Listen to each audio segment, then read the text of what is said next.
ఇప్పుడున్న ఎండలకి హైడ్రేషన్ చాలా అవసరము. ఇంకా మామూలుగా ఫ్రూట్స్ అంటేనే మనకి చాలా చాలా హెల్తీ. అందులో ఈ కర్బూజా జ్యూస్ అయితే మనకి ఈ ఎండలకి కడుపుని చల్లగా ఉంచడంతో పాటు బాడీలో ఉన్న ఫ్యాట్ని కూడా తగ్గిస్తుంది. ఎలా చేసేయాలో చూసేద్దాం. ఫస్ట్ అయితే ఒక ఫుల్ కర్బూజాని తీసేసుకొని తొక్క మొత్తం తీసేసుకున్న తర్వాత ఇలా పీసెస్లా కట్ చేసి మిక్సీ జార్లోకి యాడ్ చేసేసుకోవాలి. ఇక్కడైతే నేను ఒక 1 టేబుల్ స్పూన్ షుగర్ తీసుకున్నాను. ఇది కంప్లీట్లీ ఆప్షనల్. మీకు ఒకవేళ అవసరం లేదు అంటే మీరు యాడ్ చేసుకోకండి. కొద్దిగా హనీ యాడ్ చేసుకున్నా పర్లేదు. ఒక్క చుక్క వాటర్ ఏమి యాడ్ చేయకుండా మొత్తం బ్లెండ్ చేసేసుకున్నాను. ఎందుకంటే మనకు ఆల్రెడీ మస్క్ మిలన్లో వాటర్ కంటెంట్ ఎక్కువ ఉంటుంది కాబట్టి మనకు వాటర్ ఏమీ అవసరం లేదు. చూసారు కదా ఎలా వచ్చేసిందో.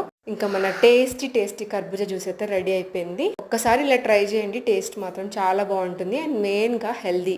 వీడియో నచ్చితే లైక్ చేయడం అస్సలు మర్చిపోకండి. అండ్ ఈ ఎండలకి హైడ్రేట్ అవ్వండి అండ్ హెల్దీ ఫుడ్ తీసుకోండి. Thanks for watching.